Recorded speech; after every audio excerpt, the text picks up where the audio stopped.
it's using this philosophy that you started building a reputation for yourself in New York by cooking authentic Indian food. You started catering a lot of parties for celebrities.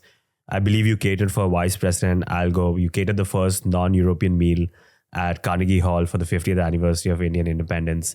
And I think New York Magazine put your dessert on the cover, and this was one of the first times they had actually done that for an Indian dessert.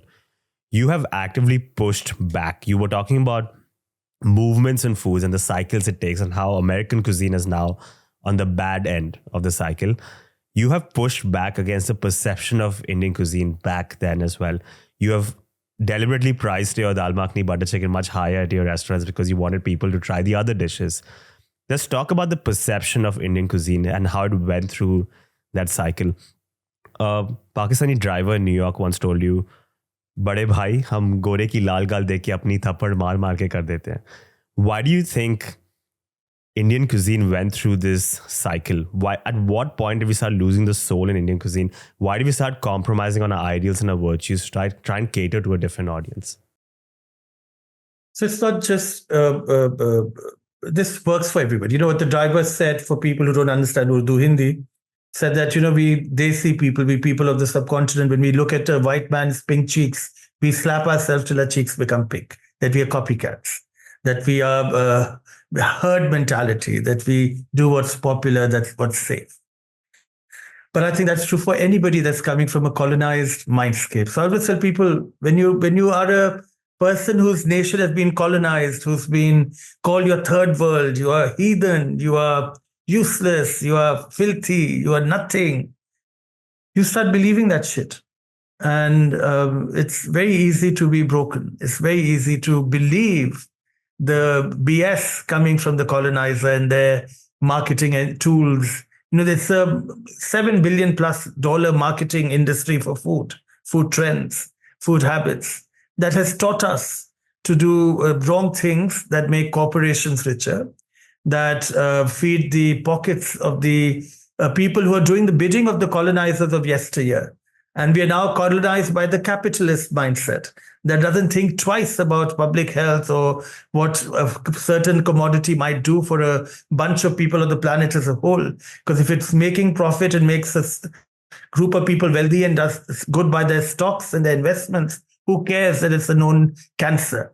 And when I was in Top Chef Master and asked to make a healthy meal for a contestant in the Biggest Loser show, for the challenge given to me, I'd already told the producers I was hating being on the show. There's nothing real about it. There was nothing exciting about being on the show. And they said, the camera loves you, chef. You're one of the most popular people on television. You are made for TV. And I didn't care a damn. I wanted out because I wasn't enjoying the competition at all. If grown master chefs can be worried about winning a game, I'm never competitive. For me, people would hide things in our kitchen. I would put them back up because I was seeing who was hiding what. I would bring those hidden ingredients, put them up for contestants to use them for each other. I would do other people's work and then start my own work. I don't care about winning. I want a group of people to move forward together. And so this contestant wanted a healthy, nutritive meal that would take her from morbidly obese weight to having a chance and lease on life again. So all the other chefs were correct in doing what they did. They just made the same dish, smaller portion, and served it. Oh, lovely, manna from heaven.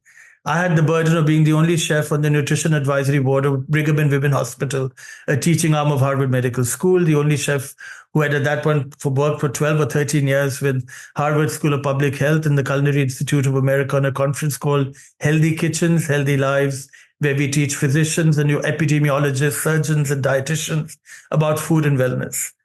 I knew that a calorie from a plant-forward calorie doesn't equal a calorie from meat. A good calorie and a bad calorie are two different calories. Calorie counts don't always matter.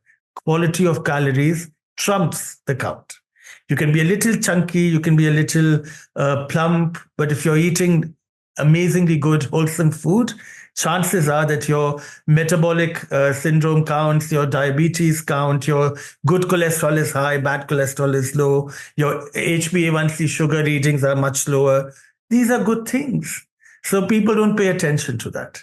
And I think that's what always drove me, was the idea of being focused on quality, on being true to myself, being focused on the larger picture, not the celebrity, not the awards, not the popular, not the collegial aspect of my profession. I didn't care. I never went to trade events. I would never hang out with chefs. I didn't learn anything from chefs. They were cooking, talking about cooking.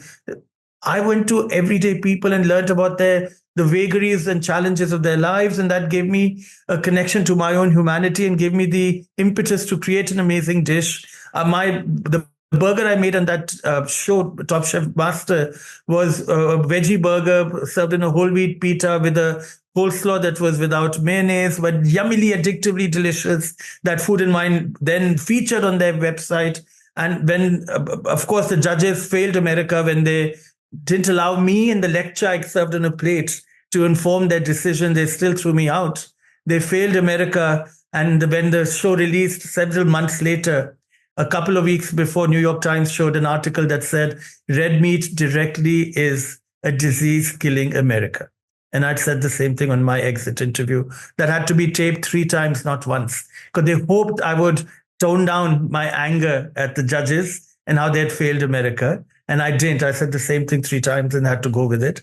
And in the end, that's what happened, that the newspapers and history redeemed me and my story and my truth, which was the truth of science and history and civilization, that all the blue zones of the world where people forget to die follow, that mostly plant forward, mostly whole foods, cheat every now and then, but cook with heart and soul, live as communities that eat at the table together, dance and have fun.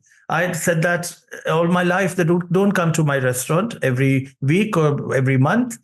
Eat mostly at home, as communities that cook together, parents and kids who invest in the art of cooking. Families that cook and eat together will be healthier and live longer together. And for me, that's the journey of my food story, my food philosophy, my connection to the food world. I'm a pariah. I'm a inconvenient truth teller. I'm not always the most popular person because I don't care for popularity. I'm happy being an individual who connects to humanity and gives others their space and is happy taking his own space and living with respect for the other and giving them the respect to have their own life and opinions as well.